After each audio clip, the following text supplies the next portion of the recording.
제가 3절을 읽겠습니다. 세월이 지난 후에 가인은 땅의 소산으로 제물을 삼아 여호와께 드렸고 아벨은 자기도 양의 첫 새끼와 그 기름을 드렸더니 여호와께서 아벨과 그의 제물은 받으셨으나 가인과 그의 제물은 받지 아니하신지라.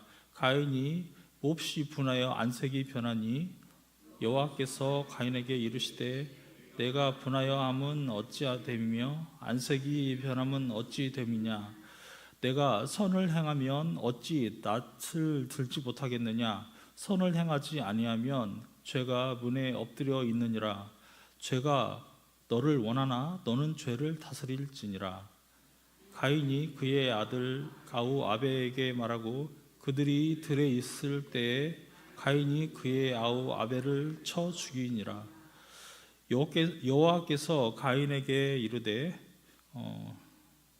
여호와께서 가인에게 이르시되 내 아우 아벨이 어디 있느냐. 그가 이르되 내가 알지 못하나이다. 내가 아우를 지키는 자니까. 이르시되 내가 무엇을 하였느냐.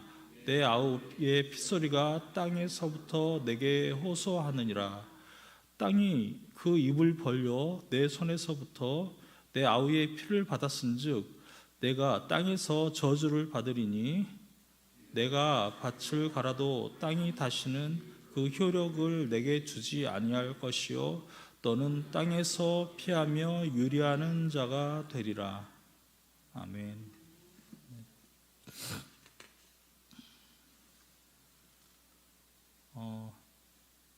제가 한번 불신자하고 이야기할 기회가 있었는데요. 여러분도 불신자하고 이렇게 이야기할 기회가 가끔 있을 것입니다. 혹시 그런 질문 받아보셨습니까? 아무리 큰 죄를 지어도 예수님만 믿으면 구원을 받을 수 있는가? 살인을 20번 이상 지은 연쇄 살인자도 구원받을 수 있느냐? 가끔 그러한 질문을 여러분 혹시 받아보지 않으셨습니까? 그럴 때 여러분 어떻게 대답하십니까? 아무리 큰 죄를 지어도 예수님만 믿으면 바로 죽기 전에 예수님만 믿으면 구원받을 수 있느냐? 그렇게 질문을 혹시 받아보신 적이 있습니까? 아니면 그러한 의문을 가져보신 적이 있습니까? 혹은 최근에 제가 만난 그 불신자는 이러한 질문을 하더라고요. 상대방이 용서하지 않았는데도 나는 구원받을 수 있냐? 내가 어떤 사람에게 죄를 지었는데 그 사람은 그거를 도저히 나를 용서하지 않는다. 그런데 내가 하나님 앞에서 예수님만 믿으면 하나님으로부터 죄를 받고 끝이냐?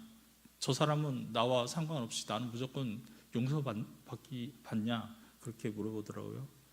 피해자가 호소하고 있는데, 피해자가 나를 용서하지 않고 있는데 나는 그냥 하나님 앞에서 예수님만 믿으면 구원받고 끝이냐?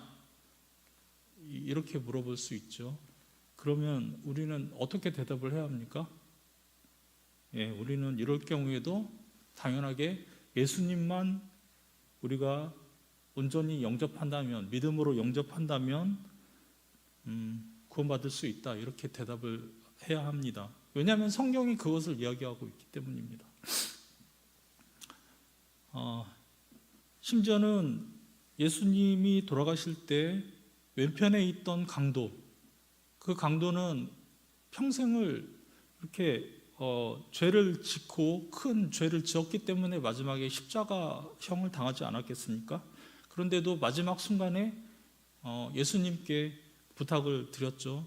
예수님, 당신의 그 나라에 들어가실 때 저를 기억해 주십시오 라고 했을 때 예수님께서 그 사람에게 구원을 약속해 주셨습니다. 내가 너와 함께 오늘 밤 낙원에 있을 것이다. 그렇기 때문에 사람은 이렇게 불신자여도 죄의 문제에 대해서는 항상 인식을 하고 있고 궁금해하고 있습니다. 오늘은 이 인간 존재와 죄의 문제에 대해서 우리가 한번 생각을 해보겠습니다. 먼저 본문을 통해서 본문을 좀 우리가 해석을 해보겠습니다. 아담의 죄가 중요한 이유가 있는데요. 아담의 범죄함이 중요한 이유가 있는데, 왜냐하면 그 범죄함 이전의 세상과 그 범죄함 이후의 세상이 완전히 바뀌었기 때문입니다. 세상이 아담의 범죄함 이전과 이후로 완전히 달라졌기 때문입니다. 죄가 없는 세상 그리고 죄가 있는 세상이 너무나도 극명하게 대조되기 때문입니다. 세상이 죄의 지배 아래로 들어가게 됐을 때 이제 그 이후에 아담을 통해서 태어나는 모든 인간은 죄된 상태에서 태어나게 되었습니다. 아담과 하와가 그래서 본문을 보면은 두 아들을 낳게 되죠, 나중에. 근데 그 두 아들을 낳게 되는데 가인과 아벨이었습니다. 그들은 각각 농사꾼 그리고 양치기로 이렇게 살았죠. 가인이 형이고 아벨이 동생이었는데요. 이 가인과 아벨은 하나님께 제물을 드렸어요. 그래서 가인은 땅의 소산, 그러니까 농산물로 제물을 드리고 아벨은 뭘로? 양으로 제물을 드렸습니다. 본문을 보면 각각 자기의 직업에 맞게 직업의 열매, 자기의 직업을 가지고 있는데 한 사람은 농사꾼이었고 한 사람은 양치기였으니까 자기 직업을 가지고 일함으로써 나오는 열매로 그것으로서 제물을 하나님께 드린 거죠. 근데 문제는 하나님께서 한 사람의 제물은 받으시고 한 사람의 제물은 거절하셨다는 점입니다. 그래서 그 아벨 동생이죠. 아벨의 제물은 받으시고 형 가인의 제물은 받지 않으셨습니다. 그 이유가 뭘까요? 이게 창세기 본문에는 그냥 우리가 읽은 오늘 본문에는 그게 정확히 나와 있지 않습니다. 그냥 제물을 드렸는데 여호와께서 아벨과 그의 제물은 받으셨으나 가인과 그의 제물은 받지 아니하신지라 이렇게만 얘기하고 있어요. 가인과 그의 제물은 안 받으시고 아벨과 그의 제물은 받으셨다 이렇게만 돼 있어서 창세기 이 본문만을 가지고서는 그 이유를 우리가 잘 추측하기가 힘듭니다. 그런데요, 이 히브리서에 가면은 이 구절에 대해서 우리가 추측해 볼 수 있는 사항이 나옵니다. 그게 바로 히브리서 11장 4절입니다. 제가 한번 읽어보겠습니다. 믿음으로 아벨은 가인보다 더 나은 제사를 하나님께 드림으로 의로운 자라 하시는 증거를 얻었으니 하나님이 그 예물에 대하여 증언하심이라. 그가 죽었으나 그 믿음으로써 지금도 말하느니라. 히브리서 11장은 무슨 그 장입니까? 믿음의 사람들에 대해서 증거하고 있는 장이에요. 히브리서 11장 자체가. 근데 그 중에서 믿음으로 아벨은 가인보다 더 나은 제사를 하나님께 드렸다. 그래서 의로운 자라 하시는 증거를 얻었다라고 이야기하고 있어요. 그러니까 여기서 아벨의 제사는 가인의 제사보다 더 나았는데 믿음으로 아벨이 그 제사를 드렸기 때문에 하나님께서 그것을 받았다라고 우리가 추측을 해볼 수 있습니다. 그러니까 아벨의 제사는 말 그대로 믿음의 제사였던 것입니다. 근데요, 여기서 우리가 주목해야 될 점이 한 가지 있습니다. 제물과 그의 인격이 합쳐져 있다는 거예요. 연결되어 있다는 거예요. 그것이 분리되지 않았어요. 그러니까 이제 본문에서도 보면 아벨과 그의 제물은 받으셨으나 가인과 그의 제물은 받지 아니하셨다. 아벨의 제물은 받으셨는데 가인의 제물은 받지 아니하셨다. 이렇게 한 게 아니라 아벨과 그의 제물은 받으셨으나 가인과 그의 제물은 받으셨다. 그러니까 아벨이라는 인격과 아벨의 드린 제물 이것이 지금 연결되어 있다는 거죠. 하나님께서 그거를 안 받으셨어요. 가인이라는 인격과 가인이 드린 제물 그거를 하나님이 안 받으신 겁니다. 그래서 한 가지 중요한 걸 우리가 배울 수 있죠.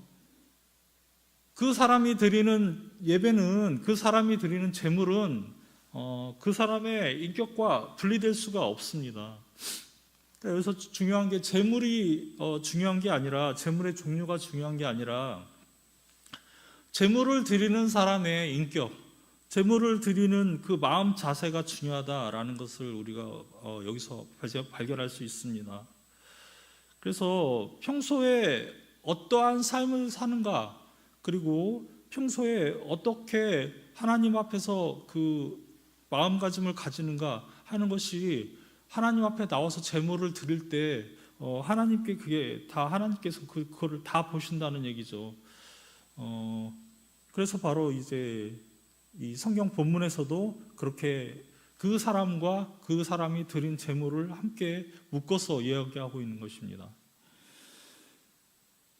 우리가 오늘날 예배를 드리는 것도 이제 믿음으로 드리는데, 이게 지금 우리가 드리는 예배 이 시간만 딱 드리고 끝나는 건 아니거든요.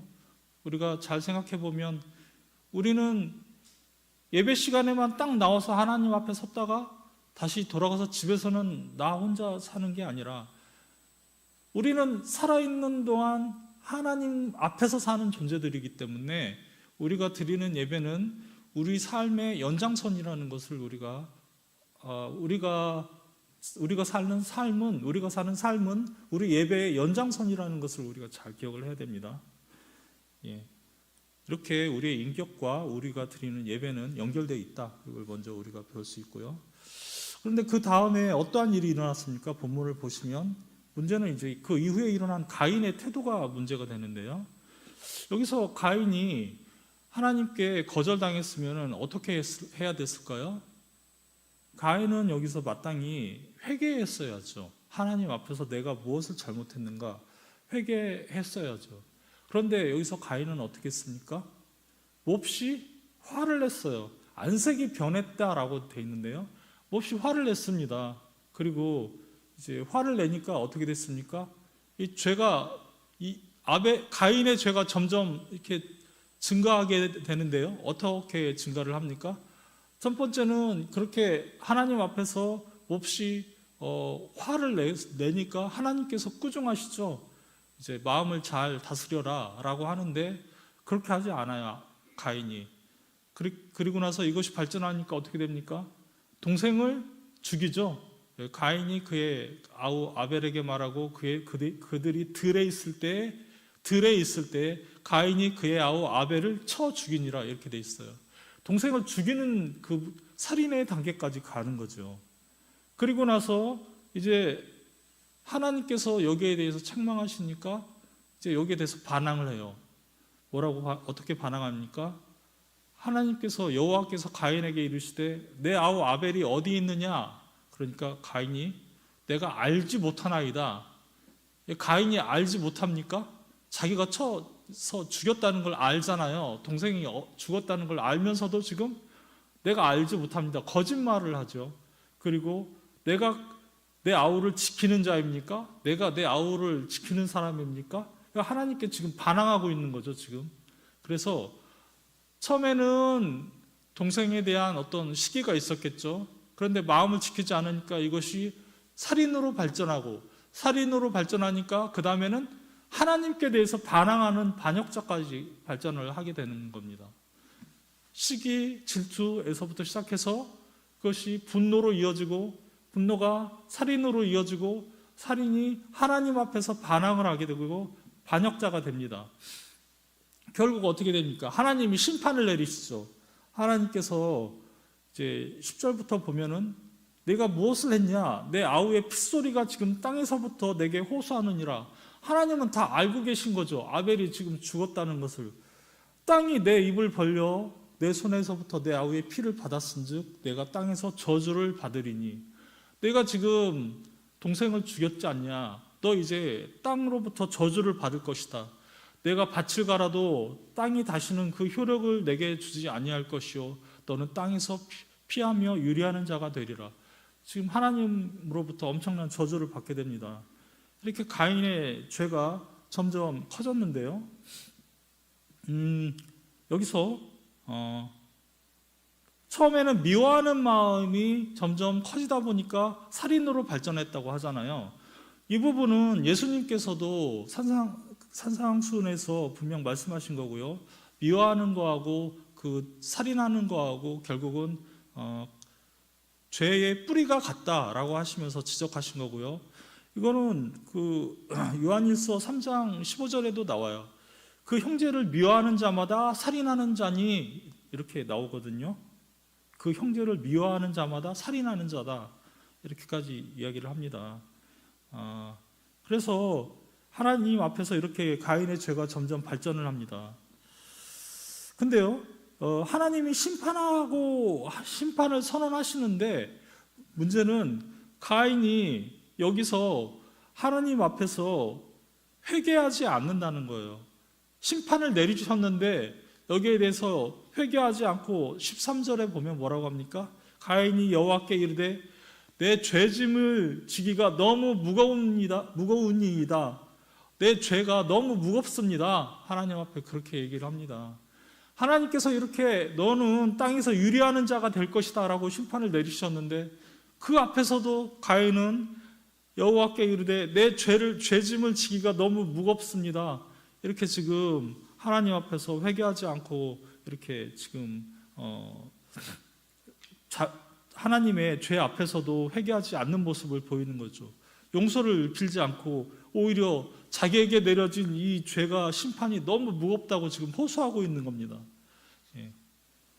그래서 그 성경도 이렇게 또 얘기합니다. 요한일서 3장 12절에 보면 가인같이 하지 말라. 그는 악한 자에게 속하여 그 아우를 죽였으니 어떤 이유로 죽였느냐? 자기의 행위는 악하고 그의 아우의 행위는 의로움이라. 가인같이 하지 말라. 그는 악한 자에게 속하여 그 아우를 죽였으니 어떤 이유로 죽였느냐? 자기의 행위는 악하고 그의 아우의 행위는 의로움이라. 이것이 바로 죄의 발전입니다. 이렇게 맨 처음부터. 사실 하나님께서는 맨 처음에 가인의 재물을 안 받으셨을 때, 가인이 화를 냈을 때 하나님께서 어떻게 하셨습니까? 처음부터 경고하셨습니다. 이제 7절에 보면은 내가 어떻게 해서 안색이 변하냐? 7절에 내가 선을 행하면 어찌 낯을 들지 못하겠느냐? 내가 만약에 착한 일, 올바른 일을 한다면 어떻게 얼굴을 들지 못하겠느냐? 얼굴을 선을 행하지 아니하면 죄가 문에 엎드려 있느니라. 죄가 너를 원하나 너는 죄를 다스릴지니라. 그러니까 선을 행하지 아니하면 죄가 문에 엎드려 있느니라. 죄가 너를 원하나 너는 죄를 다스릴지니라. 죄를 다스리라고 하나님께서는 분명히 경고하셨거든요. 죄가 문 앞에 엎드려 있다라는 말은 여기서 무슨 말일까요?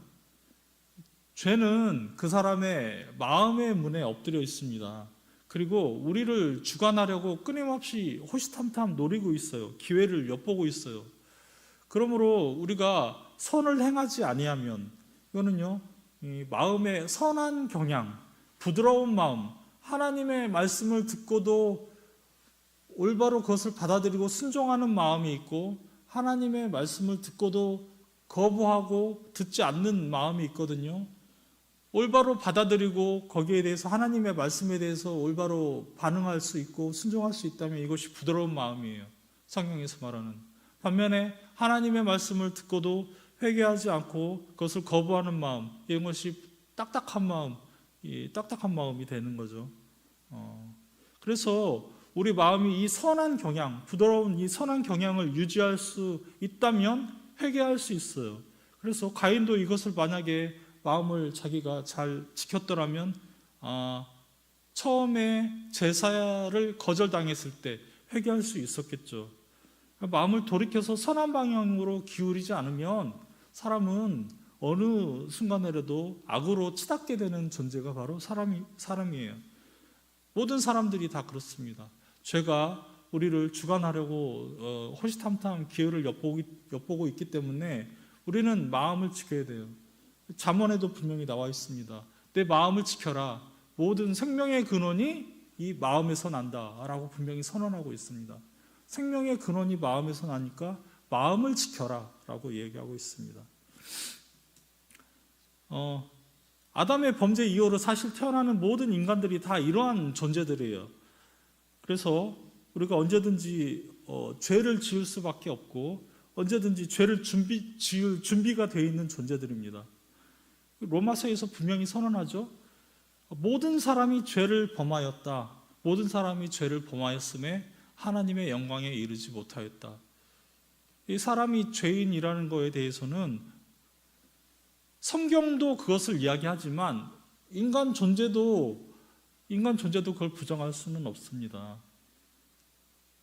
불신자들도 자기가 죄인이라는 걸 알아요. 그걸 압니다. 아주 양심이 마비된 인간이 아닌 이상은 인간이 죄인이라는 것을, 죄를 짓는 존재라는 것을 압니다. 좀 정리를 해보면요. 먼저 아벨의 우리가 믿음을 먼저 기억해야 됩니다. 우리는 아벨이 하나님께 제사 드렸을 때 하나님께서 그의 제사를 그 아벨과 그의 제물을 받으셨던 것처럼 우리는 그 믿음의 예배를 드려야 됩니다.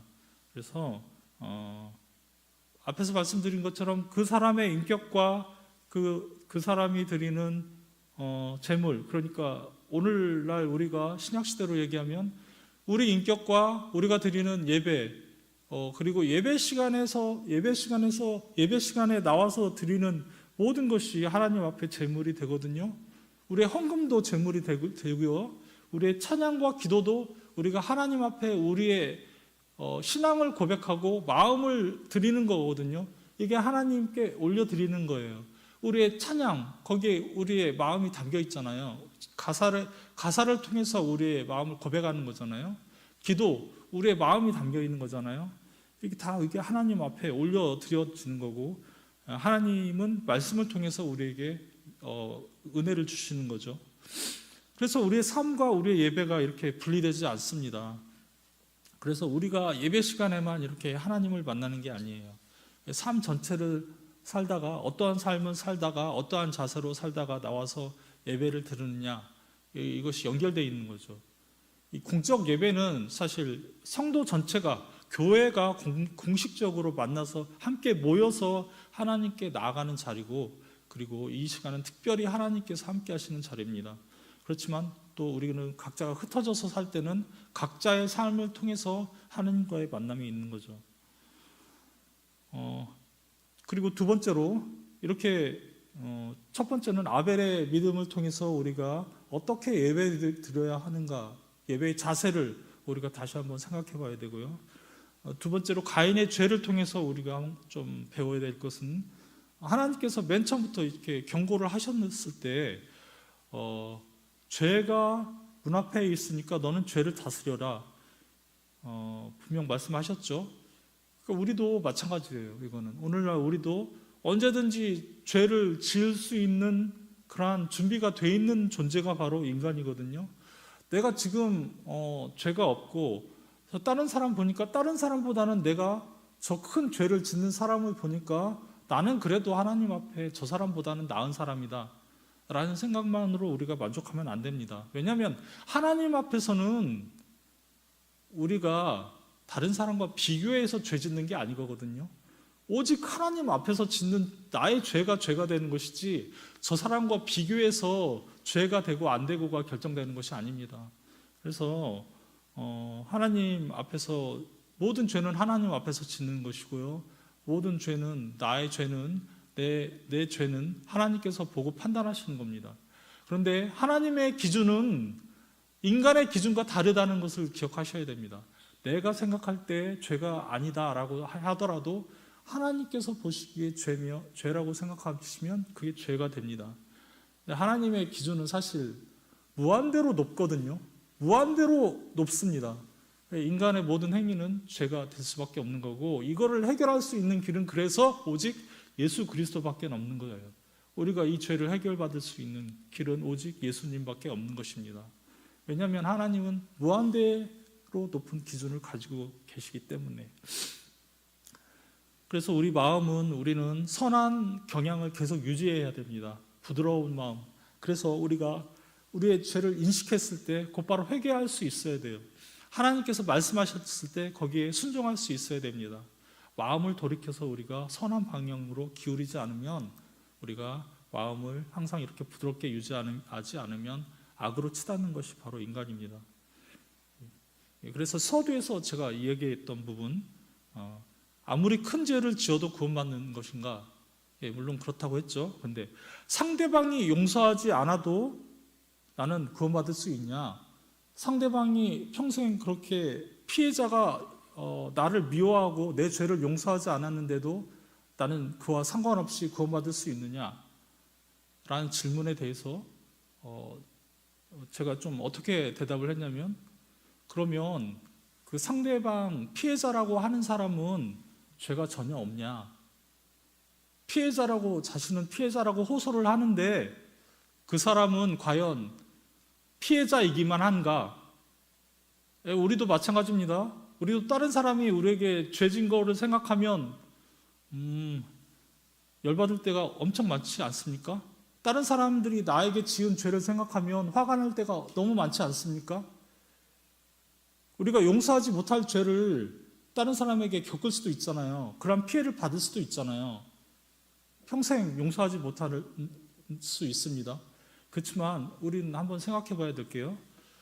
그 사람은 나에게 내가 용서할 수 없는 죄를 지었습니다. 나는 용서할 수 없습니다. 하지만 나는 어떻습니까? 나는 다른 사람에게 전혀 죄를 안 지었습니까? 나는 피해자이기만 합니까? 나도 죄를 딴 사람에게 지었을 것이 분명하지 않습니까? 사소한 죄일 수도 있지만, 나는 생각 없이 사소하게 말 한마디 던졌을 수 있지만, 그 사람은 말 한마디 가지고 평생 고통받으면서 나를 용서하지 않을 수도 있습니다. 이걸 우리가 잘 생각해야 됩니다. 그리고 나도 알지 못하는 사이에 그러한 죄를 지을 수도 있습니다. 그렇기 때문에 모든 인간이 죄인이다 라고 성경이 이야기하고 있는 것입니다. 나는 피해자다라고만 이야기할 수 없습니다. 왜냐하면 모든 인간이 그렇게 죄를 주고 피해를 받고 딴 사람에게 피해를 주고 죄 짓는 존재이기 때문에 우리가 그렇게 서로를 용서하고 그렇게 해야 되는, 용서하고 사랑해야 되는 존재로 하나님께서 우리에게 명령을 주시지 않았습니까? 하나님을 사랑하고 이웃을 사랑하라.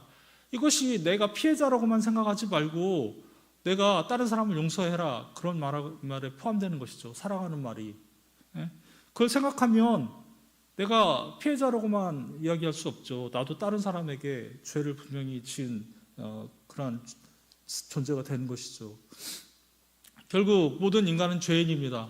그래서 우리가 모든 인간은 죄인이기 때문에 이 죄를 해결할 수 있는 방법이 무엇입니까? 예수 그리스도라는 우리 중보자 뿐인 거죠. 이것이 바로 성경의 결론입니다. 성경의 결론은 모든 사람이 죄인이다. 그래서 예수 그리스도를 통해서 그 죄를 해결할 수 있다라고 얘기하시는 것이 바로 성경의 결론입니다. 그래서 우리가 이것을 기억해야 되겠습니다. 우리가 오늘 사실 가인이 아벨을 살인한 사건은 인류사에서 첫 번째 살인 사건이거든요. 그런데 이 첫 번째 살인 사건만 잘 봐도 우리의 죄가 어떠한 양상으로 발전하는지 우리가 잘 관찰할 수 있고요. 우리가 어떻게 우리의 죄를 하나님 앞에서 처리해야 되는지 그것을 알 수 있고요. 그 다음에 아벨을 통해서는 우리가 어떻게 예배를 드려야 되는지, 어떠한 마음으로 어떻게 예배를 드려야 되는지, 단지 그냥 나와서 예배만 드리는 게 아니라 믿음으로 드려야 된다. 진짜 하나님이 삼위일체 하나님께서 이 예배를 받으신다는 것을 기억해야 되고, 그리고 이것이 우리의 삶과도 연결되어 있다. 예배는 공예배뿐만이 아니라 우리의 삶과도 연결되어 있습니다. 우리 마음 안에서도 예배를 드리고 있는 것이고 우리 삶 속에서도 예배를 드리고 있는 것입니다. 그것을 기억하시고 항상 주님 앞에서 온전히 행하시는 우리 성도님들 되기를 주님의 이름으로 기원합니다. 하나님 아버지 감사합니다. 주님, 오늘 저에게 말씀을 주셔서 우리가 어떤 존재인지 알게 됐습니다. 어떻게 우리의 죄의 문제를 처리해 나가야 되는지 하나님이 알려주셨습니다. 주님 도와주시옵소서. 우리 죄인이 오직 우리 죄인의 소망은 예수 그리스도밖에 없음을 우리가 다시 한번 고백합니다. 우리가 예수님을 다시 한번 의지합니다. 주님께서 우리에게 이러한 예수 그리스도를 통해서 죄사함의 길을 열어주셨으니 주님 우리의 예배를 받아주시옵소서. 믿음으로 드리는 예배를 받아주시옵소서. 모든 말씀 우리 주 예수 그리스도의 이름으로 기도했습니다. 아멘.